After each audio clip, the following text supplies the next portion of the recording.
Dacă tu nu ți-ai luat locul și nu ți-ai asumat să treci, poate peste acele frici care te țin pe loc, poate peste acele luate râsete, da?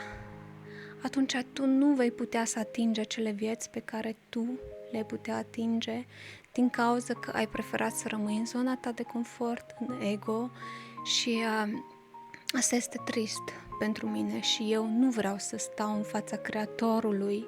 și să-i spun, îmi pare rău că nu mi-am trăit misiunea și talenții pe care mi-ai dat, tocmai pentru că mi-a fost frică,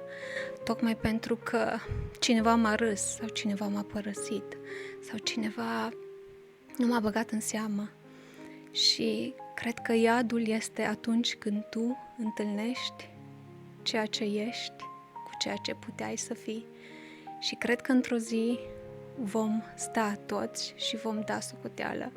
Și eu de asta vreau ca să dau tot ce mai bun din mine, vreau să fac o schimbare în lumea asta începând cu mine, vreau să vindec cât se poate de mult ca copiii mei în urma mea să poată să fie binecuvântați, pentru că lucrul ce-l facem noi astăzi va fi pentru următoarele 7 generații o binecuvântare. Și eu mi-am asumat și vreau să revendic toate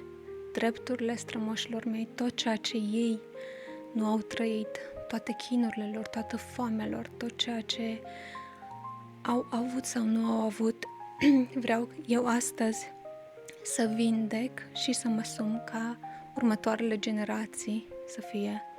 o binecuvântare.